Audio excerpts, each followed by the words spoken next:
Hi friends, எல்லாருக்கும் வணக்கம். Welcome back to our channel Vijay's lifestyle. எல்லாரும் எப்படி இருக்கீங்க? சூப்பராக இருக்கீங்கன்னு நினைக்கிறேன்.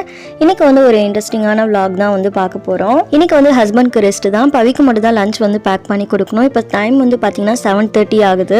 Daily morning 6 o'clockலாம் ஏஞ்சிடுவேன். தண்ணி பிடிக்கிற வேலை இருக்கும். அதெல்லாம் முடிச்சதுக்கு பிறகு கையோட குக் பண்ணவும் ஆரம்பிச்சிடுவேன். இன்னைக்கு மார்னிங் சீக்கிரமாகவே குழந்தை ஏஞ்சிட்டாங்க. அவங்க ரொம்ப அழுதுகிட்டே இருந்தாங்க. அப்படிங்கிறதால அவங்கள சமாதானப்படுத்திட்டு தொட்டிலில் போட்டு தூங்க வச்சிருக்கேன். 7:30க்கு மேலே தான் கிச்சனுக்குள்ளேயே வந்தேன். அதனால அவங்களுக்கு இன்னைக்கு எள்ளு சாதம் தான் பேக் பண்ணி கொடுக்க போறேன். பேபிக்கு என்னென்ன ஃபுட்லாம் கொடுக்குறீங்கன்னு சொல்லி ஷேர் பண்ண சொல்லியிருந்தீங்க. ஆல்மோஸ்ட் என்னோட பேபிக்கு பார்த்தீங்கன்னா 1 year கம்ப்ளீட் ஆகி 4 months கம்ப்ளீட் ஆயிருக்கு. இனிமேல் ரெகுலரா வீடியோஸ் அப்லோட் பண்றதுல குழந்தைக்கு நான் என்னென்ன ஃபுட்லாம் கொடுக்குறேங்கிறதையும் ஷேர் பண்றேன். 1 year கம்ப்ளீட் ஆனதுக்கு பிறகுதான் நான் உங்களுக்கு பால் பழக்க ஆரம்பிச்சேன். எனக்கு மாட்டுப்பால் இங்க கிடைக்கல பக்கத்துல. அதனால ஆவின் பால் இருக்கு இல்லையா, அதுவே குழந்தைக்கு கொடுத்துட்டு இருக்கேன். மார்னிங் அண்ட் ஈவினிங் மட்டும் தான் அவங்களுக்கு பாட்டில் பால் கொடுப்பேன். மற்ற நேரம் ஃபுல்லாவே அவங்களுக்கு மதர் ஃபீடிங் தான். லஞ்ச் பாக்ஸ்க்கு இன்னைக்கு எள்ளு சாதம் தான் பண்ண போறேன். இதுக்கு சைடிஷா பார்த்தீங்கன்னா உருளைக்கிழங்கு வேக வச்சு எடுத்துக்கலாம். பொடி மாஸ் மாதிரி தான் பண்ண போறேன். அப்படிங்கறதால ஒரு 3 விசில் மட்டும் விட்டு எடுத்துக்கிறேன். எள்ளு சாதம் பண்ணுறது ரொம்ப சிம்பிள் தான். ரொம்ப நேரம் ஆகாது, சீக்கிரமாக பண்ணிடலாம். இதுக்கு பார்த்தீங்கன்னா பேனில் ஒரு 2லேருந்து 3 ஸ்பூன் அளவுக்கு ஆயில் ஆட் பண்ணியிருக்கேன். ஆயில் நல்லா ஹீட் ஆனதுக்கு பிறகு 1 ஸ்பூன் கடலைப்பருப்பு, 1/2 ஸ்பூன் ஜீரகம், 1/2 ஸ்பூன் மிளகு ஆட் பண்ணிட்டு இதில் லைட்டாக வறுப்பட்டதுக்கு பிறகு காரத்துக்கு ஏற்ப நம்ம வரமிளகாய் ஆட் பண்ணிக்கலாம். நான் ஒரு 6லேருந்து 8 மிளகாய் ஆட் பண்ணியிருக்கேன். இது நல்லா வறுப்பட்டதுக்கு பிறகு ஒரு பிளேட்டில் மாற்றிட்டு சேம் இதே பேன்லேயே நம்ம எள்ளு வறுத்துக்கலாம். நான் 4 டேபிள் ஸ்பூன் எள்ளு ஆட் பண்ணியிருக்கேன்.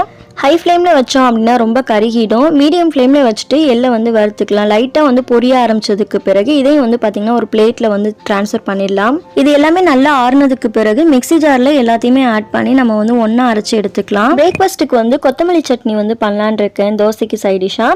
இதுக்கு சேம் அதே பேன்லேயே பார்த்தீங்கன்னா கடுகு, உளுந்து, அதுக்கப்புறம் தேங்காய் கொஞ்சமாக ஆட் பண்ணிவிட்டு காரத்துக்கு வரமிளகா, 2 தக்காளி ஆட் பண்ணி அதை ஒரு பிளேட்டில் வறுத்ததுக்கு பிறகு ஆற வச்சுக்கிறேன். சேம் அதே பேன்லேயே கொஞ்சமாக ஆயில் ஆட் பண்ணிவிட்டு நம்ம கொத்தமல்லி எவ்வளோ தேவையான அளவுக்கு நம்ம கொத்தமல்லி ஆட் பண்ணிவிட்டு இதையும் நல்லா வதக்கிக்கலாம். வதங்கினதுக்கு பிறகு நம்ம கொஞ்சமாக புளி சேர்த்துட்டு டோட்டலாக எல்லாத்தையும் அரைச்சி எடுத்தோம் அப்படின்னா நமக்கு கொத்தமல்லி சட்னி ரெடி ஆகிடும். பிரேக்ஃபாஸ்ட்டு, லஞ்ச் இதெல்லாம் பார்த்தீங்கன்னா 8:45க்குள்ளே ரெடி பண்ணோம். அப்படிங்கிறதால ரொம்ப கடகடன் வேலை பண்ணிட்டு இருந்தேன். உருளைக்கிழங்கு பொடி மாஸ் பண்ணுறதுக்கு பார்த்தீங்கன்னா கடையில் கொஞ்சமாக ஆயில் ஆட் பண்ணிவிட்டு அதில் கடுகு பொரிய விட்டுட்டு கொஞ்சமாக பார்த்தீங்கன்னா உளுந்து ஆட் பண்ணியிருக்கேன். உளுந்து நல்லா செவந்ததுக்கு பிறகு கொஞ்சமாக வெங்காயம், அதுக்கப்புறம் பார்த்தீங்கன்னா பூண்டு 2 பல்லு பூண்டு தட்டி சேர்த்துருக்கேன்.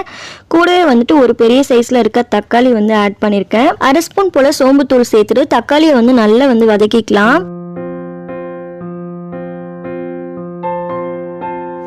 தக்காளி நல்லா வதங்கினதுக்கு பிறகு நம்ம உருளைக்கிழங்கு ஆட் பண்ணிக்கலாம். உருளைக்கிழங்கு நான் ஷேப்பாலாம் கட் பண்ணல, சின்ன சின்னதாக கட் பண்ணிவிட்டு அதில் தேவையான அளவுக்கு சால்ட்டு, கூடவே மிளகாய் தூள் ஆட் பண்ணிக்கலாம்.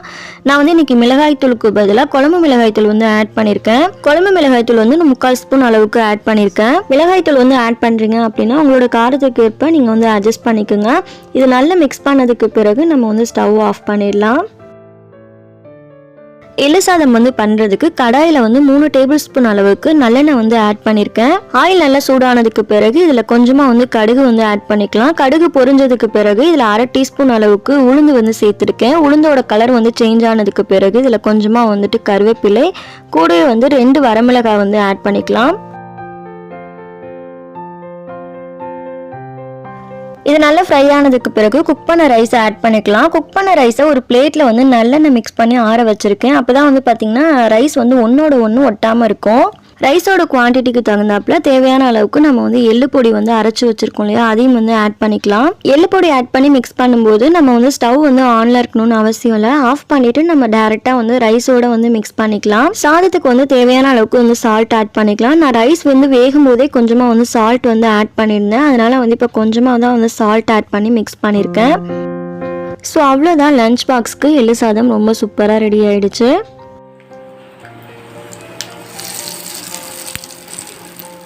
பிரேக்ஃபாஸ்ட்டுக்கு வந்து எங்களுக்கு வந்து தோசை தான் வந்து ஊற்றிட்டு இருக்கேன். மதனில் வந்து பார்த்திங்கன்னா இட்லி வந்து சூடாகவே வந்து குழந்தைக்கு வந்து ரெடி பண்ணி கொடுப்பாங்க. அப்படிங்கிறதால குழந்தை வந்து எந்திரிக்கும் போது அவங்களுக்கு வந்து சாப்பாடு ஊட்டிவிடுவேன். சேம் அதே மாதிரி லஞ்சுக்கும் வந்து குழந்தைக்கு சூடாகவே வந்து சாதம் வந்து போயிட்டு எடுத்துப்பேன். ரீசன்ட் டேஸில் அவங்களுக்கு எக் வந்து பழக்கிட்டேன். எக் வந்துட்டு அவங்க பாயில் பண்ணி எடுத்துப்பாங்க. அப்படி இல்லை அப்படின்னா நான் வந்துட்டு ஈவினிங் டைமில் அவங்களுக்கு வந்து ஆம்லெட் மாதிரி போட்டு கொடுப்பேன். குழந்தைக்கு வந்து கொடுக்குறேன் அப்படிங்கிறதால சால்ட் அண்ட் பெப்பர் எதுவுமே ஆட் பண்ணாமல் பிளைனாக தான் வந்து கொடுப்பேன். பிரேக்ஃபாஸ்ட்டுக்கு தோசையும் முட்டை தோசையும் வந்து வச்சிருக்கேன். சைடிஷ்க்கு வந்து பார்த்தீங்கன்னா கெட்டி சட்னி கூடவே மல்லி சட்னி வந்து வச்சிருக்கேன். பேலன்ஸ் இருக்க எள்ளு பொடியெல்லாம் நல்லெண்ணெய் மிக்ஸ் பண்ணி தோசைக்கு வந்து எடுத்துட்டோம். லஞ்சுக்கு வந்து பார்த்தீங்கன்னா பேக் பண்ணியும் கொடுத்தாச்சு. எள்ளு சாதம் கூடவே வந்து பார்த்தீங்கன்னா உருளைக்கிழங்கு பொடி மாசம் வந்து பேக் பண்ணியிருந்தேன். ஜூஸ்க்கு பப்பாயா ஜூஸ் வந்து கொடுத்துருந்தேன். அதில் வந்து சுகர் மட்டும் ஆட் பண்ணி மிக்சியில் நல்லா வந்து அரைச்சிட்டு அதை வந்து ஃபில்டர் பண்ணி கொடுத்துருக்கேன்.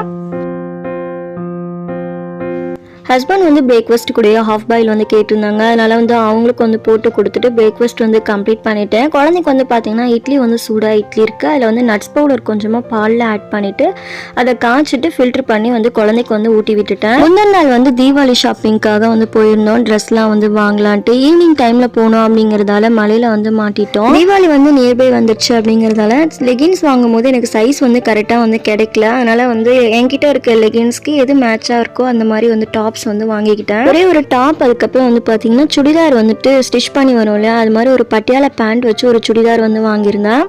இந்த க்ரீன் டாப்பில் வந்து பார்த்தீங்கன்னா நெக்லைன் ஃபுல்லாகவே வந்து ஸ்டோன் ஒர்க் கொடுத்துருப்பாங்க. சேம் அதே மாதிரியே வந்து பார்த்தீங்கன்னா பார்டரில் வந்து ஹேண்டோட பார்டரில் வந்துட்டு ஸ்டோன் ஒர்க் இருக்கும். கீழேயும் வந்து பார்த்தீங்கன்னா ஸ்டோன் ஒர்க் வந்து கொடுத்துருப்பாங்க. மெட்டீரியலாக வாங்கி ஸ்டிச் பண்ணுறதுக்கு எனக்கு டைம் இல்லை. அப்படிங்கிறதால நான் வந்துட்டு சுடி வந்துட்டு மெட்டீரியலாக வாங்காமல் ஸ்டிச் பண்ணியே வாங்கியிருந்தேன். சுடியோட கலர் காம்பினேஷன் ரொம்ப நல்லா இருந்தது. பீச் கலர் டாப்ஸும் ஹாஃப் ஒயிட் வந்து பேண்ட்டும் ஷாலும் வந்து கொடுத்துருந்தாங்க. Pure cotton material. இந்த 2 ட்ரெஸ் மட்டும் தான் வந்து எடுத்திருந்தேன். ஆன்லைனில் வந்து ட்ரெஸ் வந்து ஆர்டர் பண்ணியிருந்தேன். அது வந்து பார்த்தீங்கன்னா எனக்கு வந்து டேமேஜாக வந்தது. அப்படிங்கிறதால ரிட்டன் வந்து போட்டிருக்கோம், எக்ஸ்சேஞ்ச் பண்ணியிருக்கோம். எக்ஸ்சேஞ்ச் வந்து போட்டிருந்தோம். அப்படிங்கிறதால கரெக்டாக தீபாவளி டேட்டுக்கு ட்ரெஸ் வருமானு தெரியல. அதனால வந்து குயிக்காக வந்து போயிட்டு வாங்கிட்டு வந்திருந்தோம். குழந்தைக்கும் ஹஸ்பண்டுக்கும் வந்து பார்த்தீங்கன்னா 1 வீக் பிஃபோரே வந்து நாங்கள் வந்து பர்ச்சேஸ் பண்ணியாச்சு. இப்போ டைம் வந்து பார்த்தீங்கன்னா 11:30 போல் இருக்கும். லஞ்ச் வந்து கொடுக்கறதுக்கு முன்னாடி அவங்களுக்கு ஏதாவது ஸ்மூதி மாதிரி ப்ரிப்பேர் பண்ணி கொடுப்பேன். இன்றைக்கி வந்து பார்த்தீங்கன்னா வீட்டில் ஆப்பிள் இருந்துச்சு. அப்படிங்கிறதால தோலெல்லாம் வந்து நீக்கிட்டு ஒரு ஆப்பிள் ஃபுல்லாகவே வந்து மிக்ஸி ஜாரில் வந்து ஆட் பண்ணியிருக்கேன். இதில் வந்து நம்ம ஆப்பிளுக்கு பதிலாக பனானா ஆட் பண்ணியும் பண்ணலாம். நான் வந்து ஒரு 11:30 போல் குழந்தைக்கு வந்து ஃப்ரூட்ஸ் இல்லைனா வந்து ஸ்மூதி மாதிரி ப்ரிப்பேர் பண்ணி கொடுப்பேன். ஸ்மூதி பண்ணுறதுக்கு வந்து பார்த்தீங்கன்னா இதில் ஆப்பிள் கூடவே வந்துட்டு நட்ஸ் ஏதாவது இருந்துச்சு அப்படின்னா நம்ம ஆட் பண்ணிக்கலாம். நான் வந்து 3 பாதாம் வந்து ஆட் பண்ணியிருக்கேன். கூடவே வந்து பார்த்தீங்கன்னா கொஞ்சமாக வந்து பால் ஆட் பண்ணிட்டு இதை வந்து நல்ல ஒரு ஸ்மூத்தான பேஸ்ட்டுக்கு வந்து அரைச்சி எடுத்துக்கலாம். இதில் வந்து நான் ஸ்வீட்னஸ்க்கு எதுவுமே வந்து ஆட் பண்ணல. ஆப்பிளில் இருக்க ஸ்வீட்டே வந்து போதும். அப்படிங்கிறதால சுகர்லாம் எதுவும் ஆட் பண்ணாமல் ப்ளைனாக தான் வந்து அரைச்சி கொடுத்துருக்கேன். ஒருவேளை வந்து உங்களுக்கு வந்து ஸ்வீட் வந்து வேணும் அப்படின்னா பேரிச்சம்பளம் வீட்டில் இருந்துச்சு அப்படின்னா ஒரே ஒரு பேரிச்சம்பளம் வந்துட்டு சீட்ஸ் எடுத்துட்டு நம்ம வந்து இதில் ஆட் பண்ணி நம்ம வந்து அரைச்சி கொடுத்துக்கலாம். இது இல்லாமல் வேறு என்னெல்லாம் கொடுக்கலான்னு பார்த்தீங்கன்னா நம்ம வந்து பருப்பு வந்து குக்கரில் வந்து வேக வைக்கிறோம் இல்லையா, அதில் வந்து பருப்பு தண்ணி வந்து தனியாக எடுத்துட்டு அதில் சால்ட் அண்ட் பெப்பர் லைட்டாக ஆட் பண்ணிட்டு நம்ம வந்து சூப் மாதிரி ப்ரிப்பேர் பண்ணி கொடுக்கலாம். குழந்தை வந்து லஞ்சு சாப்பிட்றதுக்கும் ஒரு 1.5 hours பிஃபோர் வந்து இது மாதிரி வந்து ப்ரிப்பேர் பண்ணி கொடுப்பேன். ஸோ இந்த விளாக் இதோட முடிச்சுக்கலாம். இந்த வீடியோ உங்களுக்கு பிடிச்சிருக்குன்னு சொல்லி நினைக்கிறேன். இந்த வீடியோ உங்களுக்கு பிடிச்சிருந்தா மறக்காமல் லைக் பண்ணுங்கள். இப்போ தான் நீங்கள் என் சேனல் ஃபஸ்ட் டைம் பார்க்குறீங்க அப்படின்னா மறக்காமல் சப்ஸ்கிரைபும் பண்ணி வச்சுக்கோங்க. இன்னொரு வீடியோவில் உங்களை சந்திக்கிறேன். அது வரைக்கும் பாய்.